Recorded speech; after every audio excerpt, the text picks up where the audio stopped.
मेरा नमस्कार हो। नमस्कार हो। तो किस काम के लिए मैंने कहा था वो काम पूरा हो गया कि नहीं पूरा हुआ? बाबूजी, आपने मुझे काम तो दिया था, लेकिन मैं काम करने के लिए घर से निकला, जो कि आपने बस में बम लगाने के लिए बोला था। बस में बम लगाने के लिए बोला था। मैं बस में बम लगा करके वहाँ से निकला ही था। मैं सोचा क्यों न रिमोट दाब कर बस को उड़ा दूं।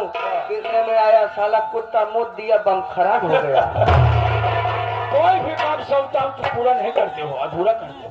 हाँ, आज के बाद तुम्हें कोई काम नहीं दिया जाएगा। नहीं नहीं नहीं, मेरे मालिक एक बार हमको हुमुक दीजिए। होमवर्क दोगे तो खत्म हो जाएगा। एक मौका हाँ, बिल्कुल नहीं मिलेगा तुझे। एक मौका दो, एक मौका दो। ठीक है, हाँ, चलो पूरा बस हिसाब उड़ाना है। बस क्या प्लान है? चलिए, जैसा कहेंगे मैं वैसा ही ठीक करूँगा। है, चलो चलते हैं। चलो भाई, चलते हैं। कैसे?